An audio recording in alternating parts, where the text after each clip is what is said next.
Hi అండి. మనం సాధారణంగా సక్సెస్ అంటే ఏమనుకుంటాం? అమెరికాలో సెటిల్ అవ్వడం, లగ్జరీ కార్లో తిరగడం, పెద్ద పెద్ద గ్లాస్ బిల్డింగ్లో ఆఫీస్ ఉండటం కదా.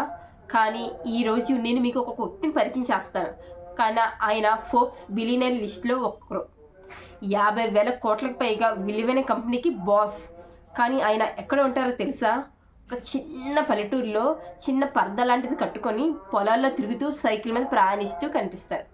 ఆయన పేరేనండి శ్రీధర్ వెంబు. జస్ట్ ఒక బిజినెస్ మ్యాన్ మాత్రమే కాదు, ఈ తరం యువతకి ఒక రియల్ హీరో. అసలు ఈయన కథ ఏంటి? గూగుల్, మైక్రోసాఫ్ట్ లాంటి కంపెనీలకు ఈయన ఎందుకు సింహస్వప్నం అయ్యారు? Let's dive in. శ్రీధర్ గారి కథ సాదాసీదా రైతు కుటుంబంలో మొదలైంది. ఐఐటి మద్రాసులో చదివారు. తర్వాత అమెరికాలో పిహెచ్డి చేశారు. క్వాల్కమ్ లాంటి పెద్ద కంపెనీలో భారీ జీతం వచ్చే ఉద్యోగం. అందరిలాగే ఆయన కూడా హ్యాపీగా ఉండొచ్చు. కానీ ఆయన మనసులో ఒకటే ఆలోచన, నేను ఎందుకు ఎవరి దగ్గర ఎందుకు పని చేయాలి? మన దేశం పేరు నిలబెట్టే ఒక సంస్థ నేను ఎందుకు సృష్టించకూడదని ఆలోచించారు. అలా 1996లో ఒక చిన్న అపార్ట్మెంట్లో అడ్వెంట్ నెట్ అనే కంపెనీని మొదలుపెట్టారు. అప్పుడు ఆయన దగ్గర కోట్ల రూపాయలు లేవు, కేవలం ఒక విజన్ మాత్రమే ఉంది. క్లియర్ విజన్ మాత్రమే ఉంది. ఇక్కడే అసలు ట్విస్ట్ మొదలైంది. 2000 సంవత్సరంలో ఒకసారి టెక్ ప్రపంచం మొత్తం కుప్ప కూలిపోయింది. అప్పుడు ఒక ఇన్వెస్టర్ వచ్చి మీ కంపెనీని మాకు అమ్మేయండి అని అడిగారు. మీకు 25,000 బిలియన్ డాలర్లు ఇస్తాను అన్నారు. సుమారుగా 200 కోట్లు ఇస్తా అన్నారు.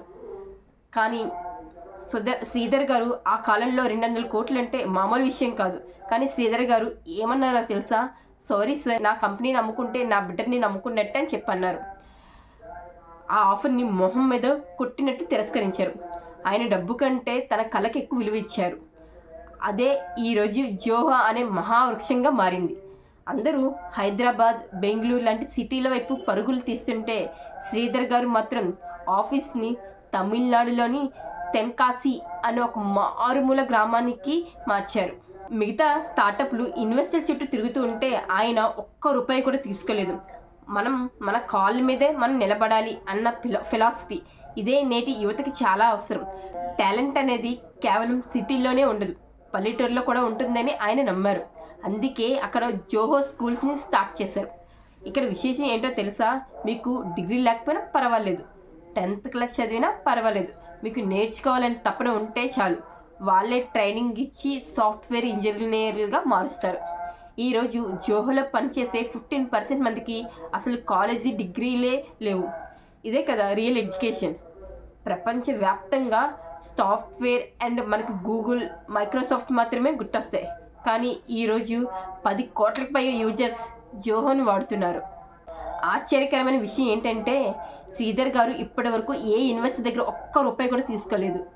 కంపెనీ మొత్తం ఆయన కష్టార్జితమే. విదేశీ కంపెనీలకు ధీటుగా మేడ్ ఇన్ ఇండియా సాఫ్ట్వేర్ని గ్లోబల్ లెవెల్కి తీసుకెళ్లిన మొట్టమొదటి వ్యక్తి శ్రీధర్ వెంబు గారు. సో ఫ్రెండ్స్, శ్రీధర్ వెంబు గారి స్టోరీ విన్నాక మనకేం అర్థమవుతుంది? సక్సెస్ అంటే సూట్లు బూట్లు వేసుకోవడం కాదు. సక్సెస్ అంటే 10 మందికి ఉపయోగపడటం, మన మూలాలను మర్చిపోకుండా మన గ్రామాన్ని, మన దేశాన్ని గౌరవించడం. మీలో టాలెంట్ ఉంటే మీరు ఎక్కడున్నా సరే గెలవగలరు. డిగ్రీలు లేవని, డబ్బు లేదని బాధపడకండి. శ్రీధర్ గారిలో ఒక బలమైన సంకల్పం పెట్టుకోండి. విజయం మీ వెంట వస్తుంది. ఫైనల్లీ నమ్మకం అనేది ఉండాలి. మీ ఐడియా మీద మీకున్న నమ్మకం ఉంటే ప్రపంచాన్ని ఎదిరించవచ్చు. సెకండ్, వినయం. ఎంత ఎదిగినా ఒదిగి ఉండాలి. థర్డ్, సొంత గడ్డ. మన అభివృద్ధి మన ఊరి నుంచి ప్రారంభం అవ్వాలి. ఈ వీడియో మీకు నచ్చినట్లయితే శ్రీధర్ గారి లాంటి గొప్ప వ్యక్తుల వరకు చేరే వరకు ఈ వీడియోని షేర్ చేయండి. మీరు ఏమనుకుంటున్నారో నా కామెంట్ సెక్షన్లో కామెంట్ చేయండి. ఇలాంటి ఇన్స్పిరేషన్ స్టోరీస్ కోసం నా ఛానల్ని సబ్స్క్రైబ్ చేయడం మర్చిపోకండి. Thank you.